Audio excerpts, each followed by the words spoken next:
Good morning, everyone. Thank the hardy souls who came in person. Appreciate that. Today we're going to give our winter public health update. And I'm joined by members of our dream team, Catherine Garcia, the Director of State Operations, Dr. Mary Bassett, the Commissioner of New York State Department of Health, and a special guest who's going to help us dissect an illness that is very concerning, particularly to parents with young children, Dr. Sally Permar, the Chair of Department of Pediatrics from New York Presbyterian.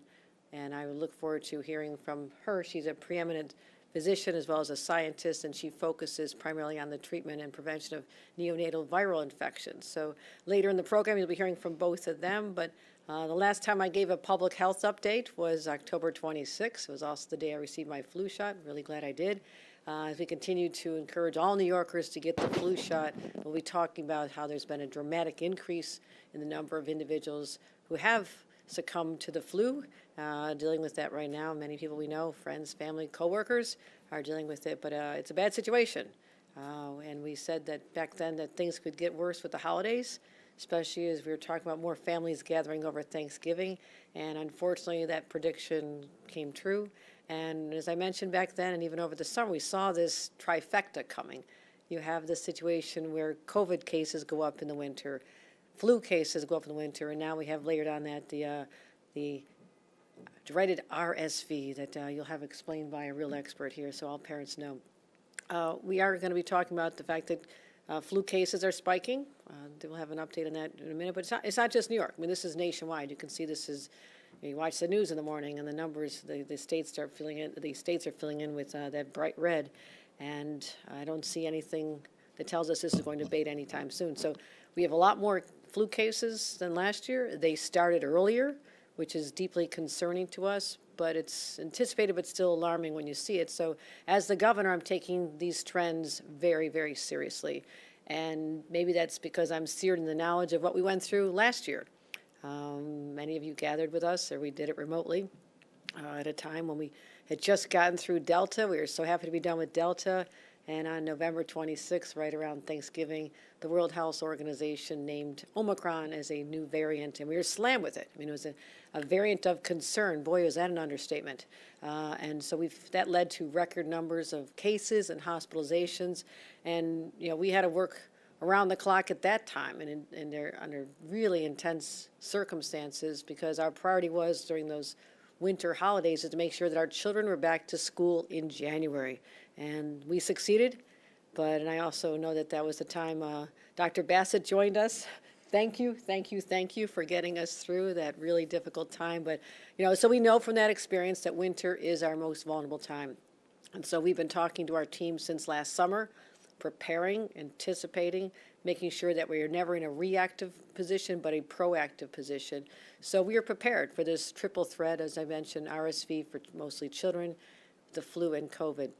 So right now, parents, it's what you're thinking about. You have children, you're worried, and you're seeing the national news stories every day that talk about the overflowing hospitals. Is there enough room? So, you know, some are even in other states turning away children because of a lack of capacity. That's a big fear. You're a parent, your baby needs help, you want to know that that help is right there. And it's a stressful time for our families. And so in a frightening scenario would be if your child was sick and you were turned away. We are working day and night to make sure that that does not happen here in the state of New York. And I want to take a minute to assure all New Yorkers, not just the intensity on which we're focusing on this, but our Department of Health, Dr. Bassett, is in constant communication with our hospitals, checking on pediatric admissions, checking on bed capacity, monitoring our regional bed capacity so we have opportunities to shift people from one hospital to another. We know how to do this because one of the lessons we learned from the past is you cannot wait until the hospitals are overwhelmed before you take aggressive steps. So hospital capacity is always under pressure, and we know not part of it was because we lost a lot of healthcare workers during the pandemic. Some of them lost their lives because they were exposed. Others, it just, the stress was, untenable. They went on to other positions. And so we lost a number of people. So we still don't have the number of healthcare workers we had before the pandemic in our ranks. And we're focusing on that. We talked about last year in our State of the State, how we're working to rebuild that workforce, but it does take time. And so you talk about the combined impact of these, the triple effect of COVID, RSV, and the flu. And also, one of the reasons why our Department of Health is saying to parents, before you go into an emergency room and maybe exacerbate a situation that's already under stress with a child who does not need that care, touch base with your primary provider. And I'll let the doctors talk about this, but even if you can get on a Zoom call and get someone to take a look at your child, do they really need to be in the emergency room? And if the answer is yes, get there, and we're doing everything we can to make sure that they will have the attention they deserve. But let your doctor decide if that's the best course to take. And again, last summer, or earlier this summer, talking about how we are ready in case we need supplies. Do we have enough ventilators? Do we have enough test kits? Do we have enough PPE and vaccines available? And I ask about the ventilators. You're seeing cases where people are on ventilators dealing with either the combination or at least the RSV. We have 7,857 ventilators available today in state warehouses ready to be deployed. A hospital calls and say they need it, it's going to be there. And I want to reassure people that unlike what we were dealing with in the past, when everybody was scrambling to get ventilators, if this is necessary, it's available. We already distributed 20 ventilators, 10 to Oshai Children's Hospital in Buffalo, 5 to Albany Medical Center, so we just want to get that word out there. Also making sure that we have the test kits available to everybody. This is how you can limit the spread. This is not a news flash. We've known this is available, but we also know that you get a little complacent. Complacency is our enemy. That is my biggest fear, that people are so desensitized and feeling that, well, it is the norm. Yes, it has become our norm, but it does not have to be the norm that everybody gets sick. That's what we're trying to fight against and say, get tested. We have almost 17 million test kits in our COVID test kits in our stockpile. We're still making them available to schools, to nursing homes, our vulnerable populations, and again, we have to keep kids in schools. So here's the message. And I don't know how many did it over Thanksgiving, but we're encouraging people to step up this time, step up in December and January, and get us through February, get us through the worst times by just, if you're going to see somebody that's in a vulnerable situation, just get tested. Just get tested, and just, take these precautions. And there's no reason not to. I was just tested again today. Why not? Because we are surrounded by people who have COVID. Because so many have been vaccinated, and even more should be getting the booster, but those who had the booster, the effect is not as dire, but it can still spread to people who are in a vulnerable situation. So, little spoiler alert to my family. Holiday stocking, look for your test kits. They'll be buried deep in there, along with some other treats. So we're making sure we have the COVID vaccines available too. And so while we have a high vaccine rate overall in New York, I was very proud of that. As I mentioned, our booster rate is still too low, and this is something Dr. Bassett will mention. Only 13% of the population over 5 has received a booster shot. 13%. Now, parents, you can reduce that stress level that I know comes with being a mom or dad. You can reduce it if you know you've done everything for your child, and the guilt will be there if your child gets sick and has to be hospitalized, and you could have had that, your child, your most precious person in the whole world to you, they could have had a booster shot. Even our over 65 population, we did great in terms of getting people that first shot, but they do wean, they wear off, and only 32% of our most vulnerable population over 65 has received this booster shot. So again, big transition from where we were a year ago when we were scrambling just to get any doses we could find. Now there's plenty of appointments for the booster all across the state. Enough doses for everyone. Everybody can. So there's no excuse not to, unlike in the past when it was they had to be rationed out based on categories of vulnerability. So we're going to continue monitoring orders, making sure it's available, coordinating with our local public health departments. They're truly the ones on the front line. Our mission has been to embrace them, not push them aside, but embrace them and make them part of the solution as well. And if necessary, if we need to set up vaccination pop-ups, well, we know how to do it. We don't need a lot of lead time. We have the resources. I'm also keeping in place my executive order number 4, and I'll tell you why. We need to have our hospitals be able to have the flexibility on staffing. That's all it does. It's not procurement. It is simply flexibility with giving hospitals and providers the ability to troubleshoot where they see shortages in staffing. So we can bring in professionals from other states. This is what the executive order allows us to do. It allows more professionals to administer vaccinations and tests. Believe it or not, you need to have authority from an executive order to do that. And it also helps, so basically helps our healthcare workers meet the needs of New Yorkers, which is the most important goal. So there'll come a time when it won't be necessary, but I'm really glad we have this in place as we're experiencing this winter surge, and that's why it was smart to keep that even when things were looking better a few months ago. So we're watching for local signs, local areas we need to deploy extra help to, looking for any spikes and surges. And we're also encouraging Congress to remember, we appreciate all the support from the past, but a lot of the programs are not providing the same level of assistance. So if they can provide funding for our states and our healthcare system, so we can be ready for this. So federal funding has been a key component to our strategy to make sure that we're ready for anything. So we'll keep working closely with our hospitals, our providers, and understanding what's going on. We feel good about where we are, but we're not taking anything for granted because circumstances can change rapidly as they did last year. So New York State government will continue to do its job. I will do my job. I also need New Yorkers to do their job to help us make sure that we come out of this winter season healthy, happy, especially as we look out for our most vulnerable. So we are going to continue working, embrace the holidays, but not let our guard down. That is the message of today. So we're going to continue alerting the public on what's going on. We're not out of the woods. The threat is real, and we have cases. You remember this? We were watching this intensely. Just last November, January, I mean, that spike was frightening. How quickly that went up, and it took a long time, it seemed, to really level out.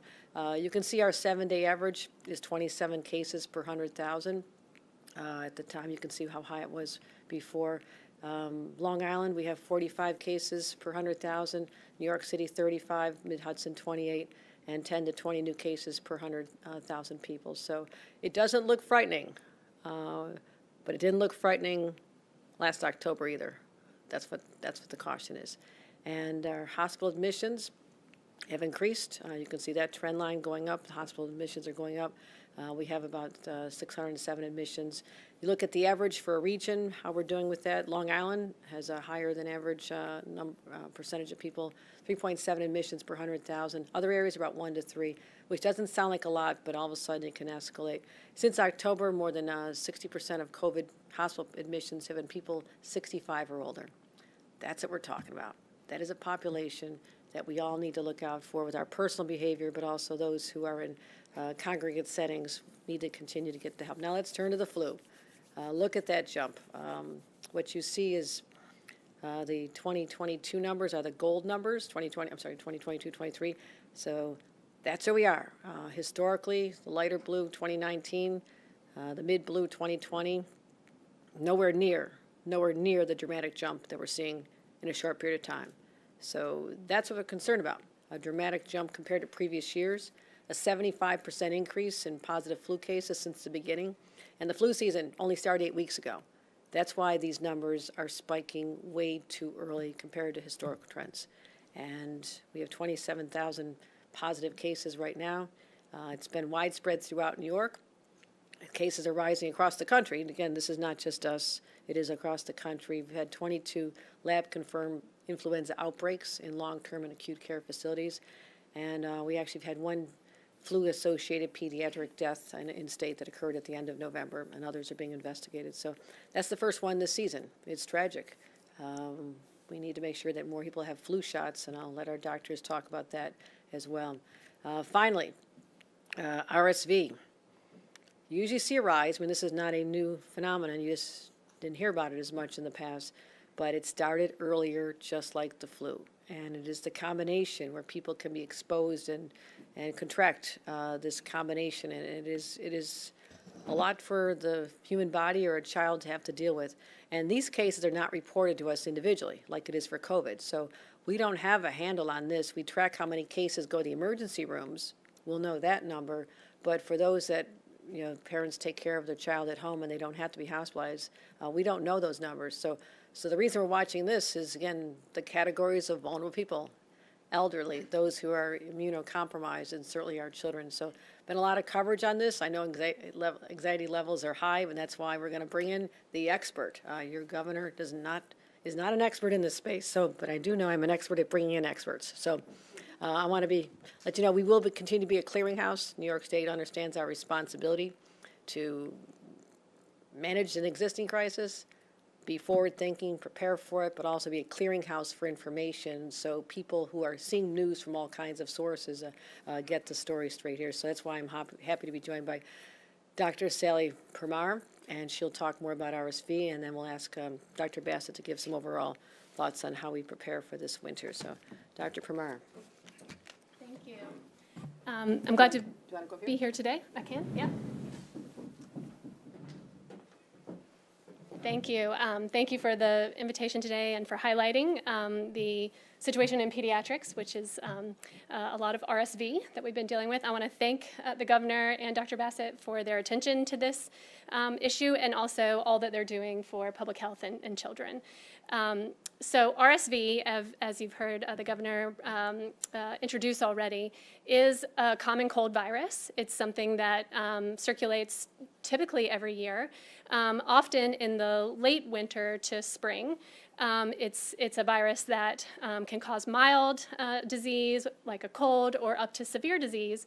But those that are at risk for severe disease are those vulnerable populations like elderly, immune-compromised, and especially very young infants. One thing that's different this year is RSV is really circulating at the same time that other respiratory viruses are circulating.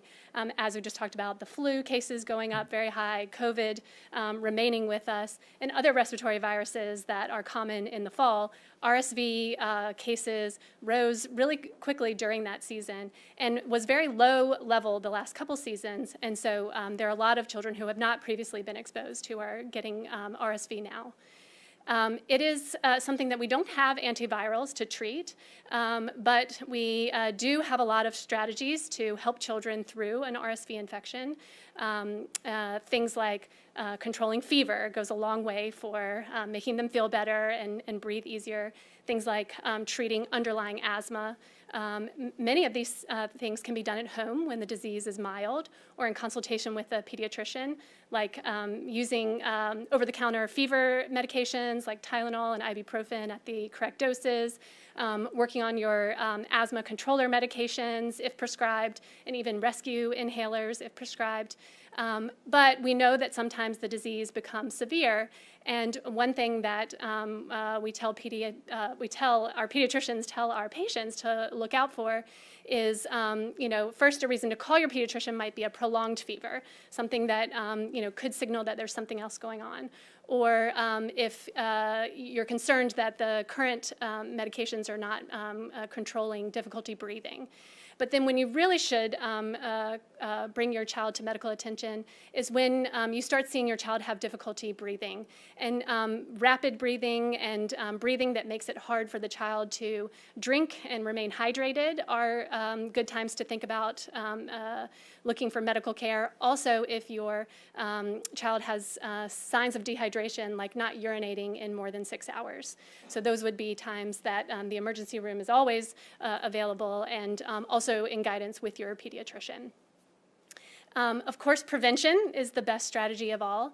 And while we don't currently have widespread vaccines for RSV, there's a lot of hope that there are new vaccines that recently have shown positive testing in trials that I have great hope will be available to us next season. And next season may look totally different, which will be a huge win for science and for pediatricians everywhere and parents.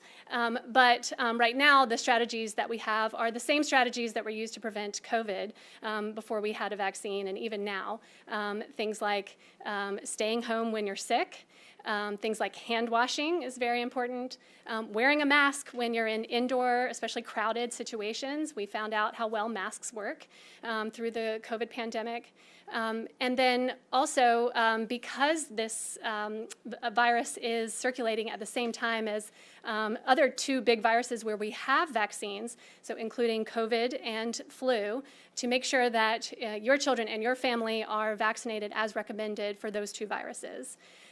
There are COVID vaccines available for children all the way down to 6 months of age. The same with flu vaccines. They are extremely safe, effective, and highly recommended by all pediatricians. And so the best thing that you can do for your children this respiratory season is to make sure they're up to date on their vaccines.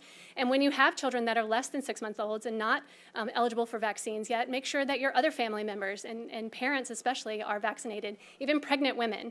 You will not only protect yourself as a pregnant woman who's getting these vaccines, COVID and flu, you will also protect your infants by transferring antibodies to that infant before birth.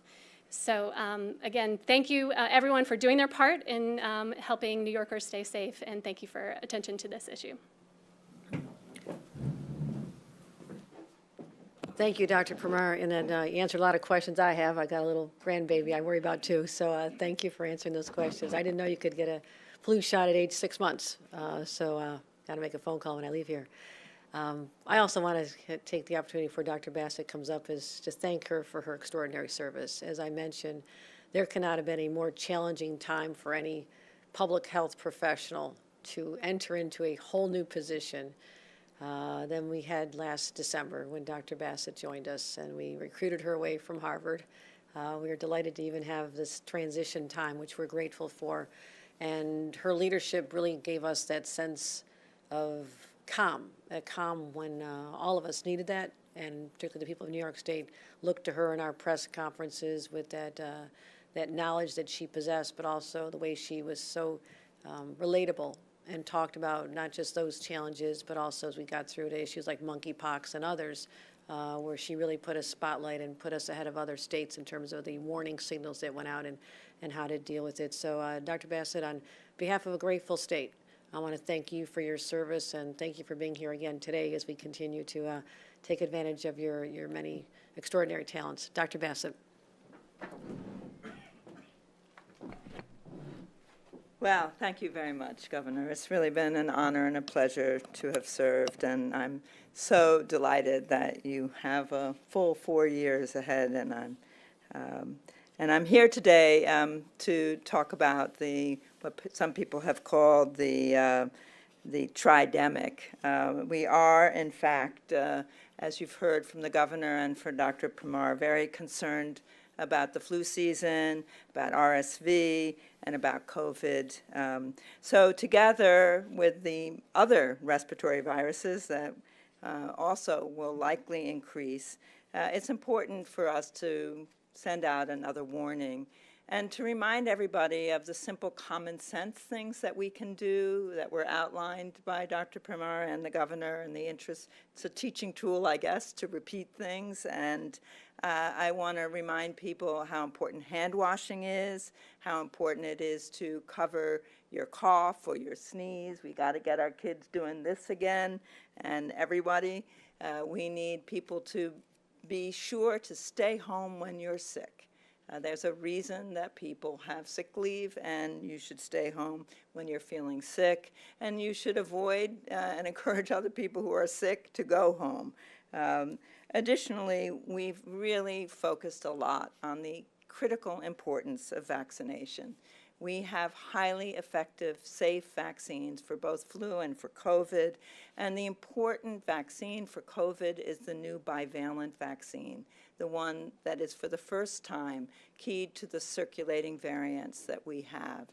So if you haven't gotten the bivalent flu vaccine, that's the one you should get. And anybody who who's had their primary course and hasn't had another vaccine in the last couple of months should get vaccinated.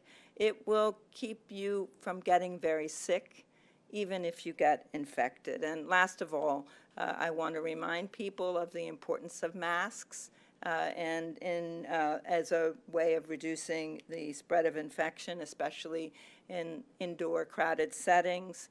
And I want you also to think, as we approach the holiday season, of the most vulnerable people in your family, keeping a circle of protection around them, as Dr. Pramar has outlined, if it's a child who can't get vaccinated, or it's an older person who has underlying conditions that might make them very sick. This is a responsibility for all of us to ensure that we have a good holiday season as we gather around our family tables. Often people will be doing that for the first time. And also to remind people that if you are sick with either the flu or with COVID, there are medications that can be helpful for you. We have a call line in New York State, 1-888-TREAT-NY, if you test positive for COVID and want to talk with a healthcare provider about whether or not you should be treated with Paxlovid, a medication that remains useful with the current strains. And I just want to again reemphasize that we are seeing COVID go up across the state, across the entire state, highest rates as you've seen in Long Island, but this is also happening across the country where we see ticking up by about 25%. And the testing, of course, we know people are testing themselves at home, and our testing results may not reflect the extent of positivity in the population, but COVID hospitalizations are also going up. So we know that we are in a period of increased transmission.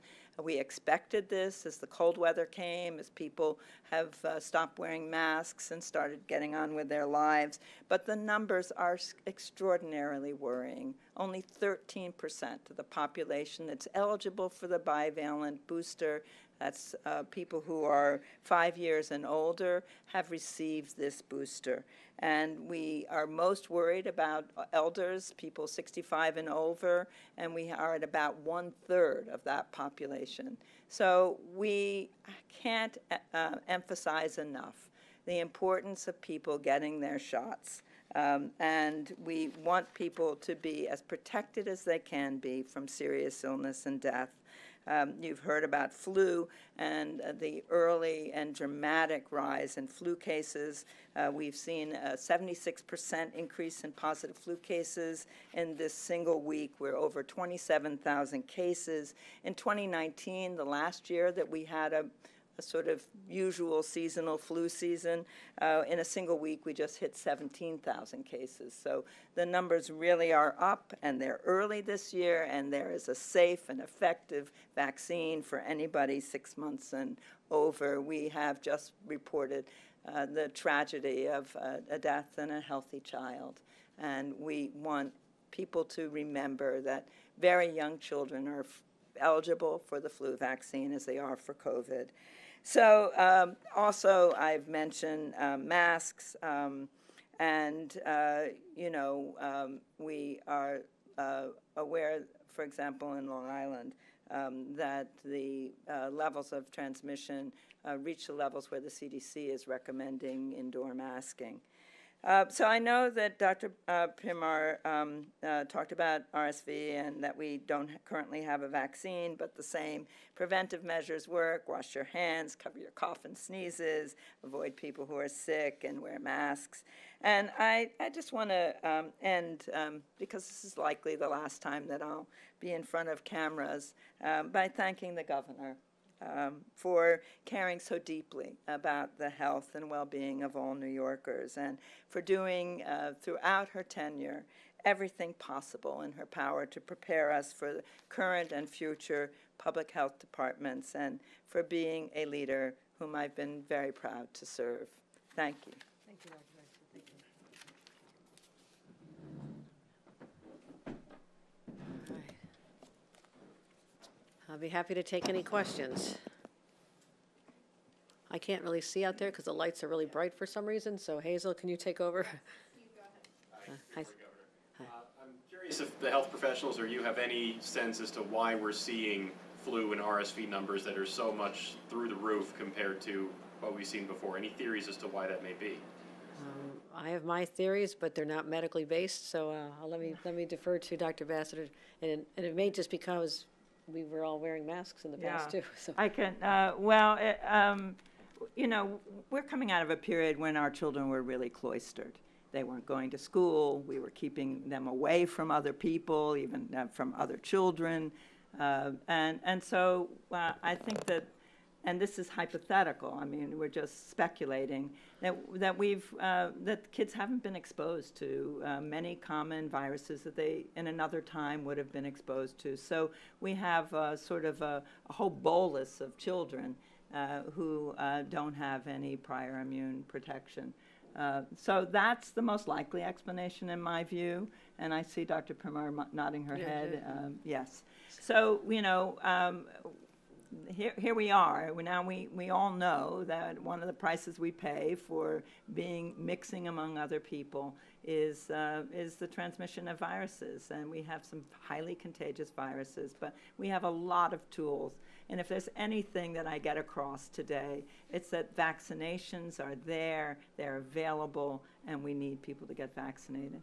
And I think that makes a lot of sense, and also being the optimist, this may bode well for a better winter season next year, since the bubble that everybody was in for the year and a half, 2 years of COVID has been burst people are out there exposing each other, and so maybe the immunities are being developed now that were not there before, but we will wait and see what happens next year. But thank you, Dr. Bassett. Andrew, go ahead. For Dr. Bassett and for the governor, you alluded to this, Dr. Bassett, that, well, people don't wear masks anymore. You almost said it with a nod to the political reality, because it's political that people won't wear masks anymore. At this time last year, there was a mask mandate. It's like a third rail now. You can't even consider that. But I'm wondering if there had been some kind of a mask mandate or recommendation in place heading into this winter, where do you think the tridemic would be right now? Wow, that's a lot of speculation. What I want to say is that people should feel free to wear a mask. Everybody can take the decision to wear masks, and I want people to be aware of the settings in which mask wearing would be wise.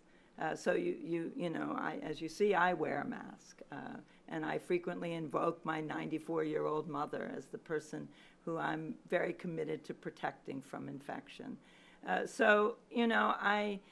You're right that we've gone through a period where people are tired of being told what to do. But we in public health are now emphasizing that people can take decisions on their own and take decisions that are protected. Get vaccinated, consider wearing a mask in public indoor spaces. There's a limit to how much we can legislate people's behavior. And Dr. Bassett, we were speaking earlier today, you mentioned a doctor, I can't remember which one it was, who said that if everybody had gotten vaccinated. Yes. Why don't you tell us? Yeah, no, this is Dr. Ashish Jha, the White House COVID czar, who has pointed out that if everybody got all the vaccinations that we have recommended for them, and at the moment it really amounts to, for all who are eligible, getting the bivalent, that we could virtually eliminate all hospitalizations. And that's our goal now, is to keep people from getting sick and dying. The vaccines have a more limited ability to reduce transmission, but they will keep you from getting very sick. I think that's the point, that there's tools in place that we did not have before, and people need to take advantage of them. Yes, in the back. Governor, Dr. Bassett mentioned sick leave policies and the reason they're in place. Employers were rather lenient with their policies when it came to COVID. Are you concerned that workers might feel they have no choice when they're out of sick days to go in sick with other illnesses like the flu and RSV? No, that's deeply concerning. That is very much a concern on our minds, is that the way we stop the spread and making other people exposed to your illness is you stay home. And if your employer does not allow that because you already used up your sick leave, I know people who've had COVID 3 times, and each time it was tough. I mean, that is a concern, very much so.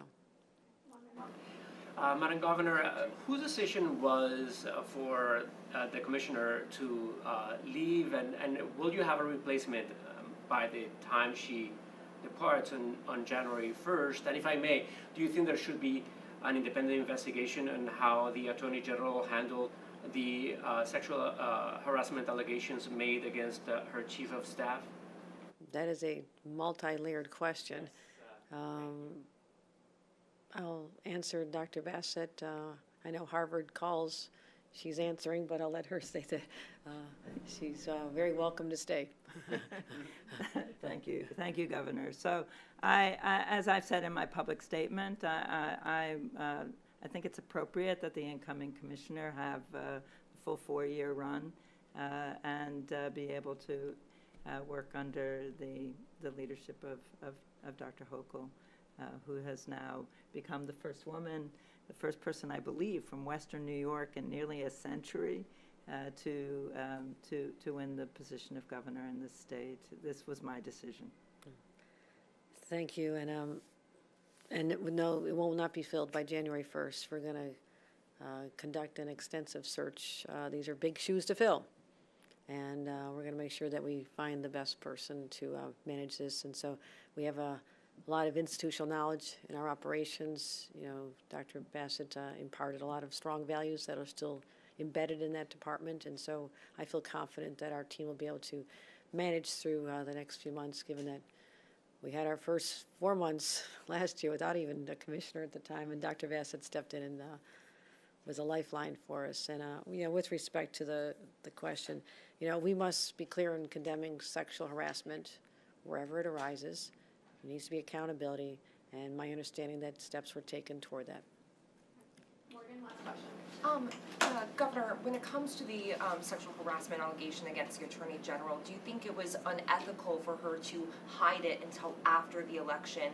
And when it comes to the State Comptroller Oversight Bill, do you plan to sign it? We're in conversations with the comptroller on that very bill. We have until the 31st of December, and that'll be resolved. I'm not going to conjecture on what's on people's minds and what their motivations are. I'm simply saying that there's a lot of, the situation is not very clear, but it seems to me, based on public reports, which is all I know, is that steps were taken to investigate this and pursue this, and the person is no longer in the position they were once in. On the MTA, if I could, I know you had said through 2024, no fare increases, but last week they announced they're looking at 5.5% fare increases next year. What happened here?